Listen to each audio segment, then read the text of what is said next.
Most people, when they walk through the front doors, they think a lot of what they see in here is from the Middle East. And so I always love to tell them that actually about 85% of everything that you see in this space is from right here in Ohio.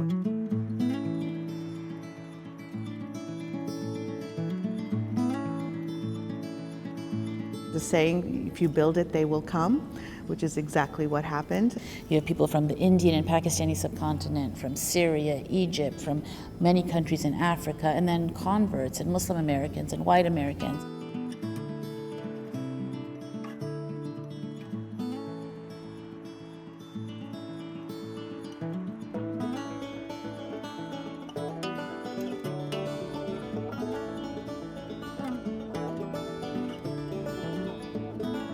I remember some of our first mosques were just basically office spaces we rented in warehouses so we could just get together and pray. The demographics of Muslims here in Cincinnati have changed from roughly about 10,000 Muslims to close to over 60,000 Muslims in the tri-state area. So across the country you'll see mosques that were formed in the 80s and 90s from humble spaces to much more elaborate spaces.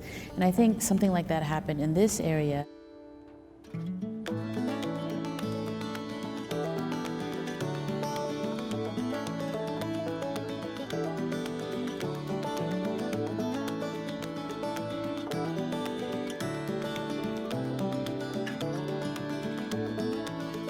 I think pretty much anybody in this community can remember the first time they stepped into this space, that feeling of just the awe and the beauty and wow, I can't believe this is my mosque.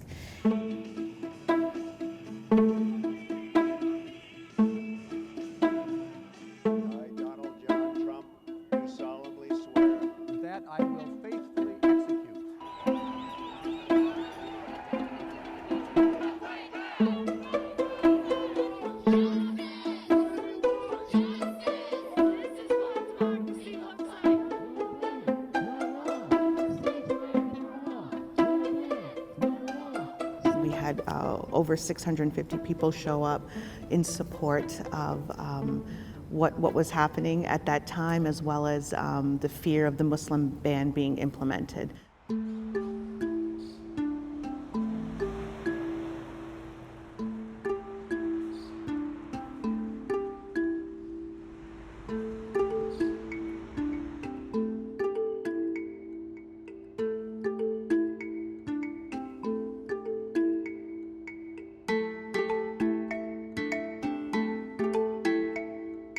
I consider it absolutely essential for our students to have encounters with people from the various traditions that they're studying. We are ultimately all members of the human family.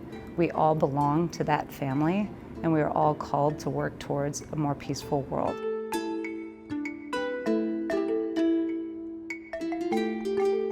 One of my most rewarding experiences is going into schools, just talking to normal kids about what a Muslim American is. It builds a sense of community when we can learn and understand the differences that we have of people of different traditions.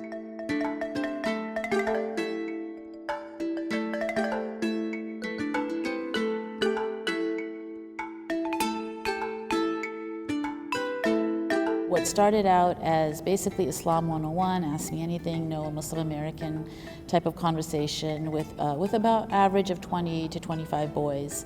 What happened was, because our Ramadan, the month that we fast, comes 10 days earlier, started happening that my engagement would be there during the month of Ramadan. And so I told Katie, I'm like, I'm coming, but I'm going to be fasting, so I'll probably talk a little bit more about that. And she basically gave her kids the assignment of fasting. My students will fast for just one day.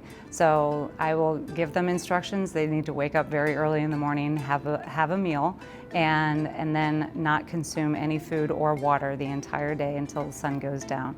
And I would be going into their class around 1 or 2 in the afternoon, and I'd be like, okay, you're halfway done. About 5-6 more hours to go.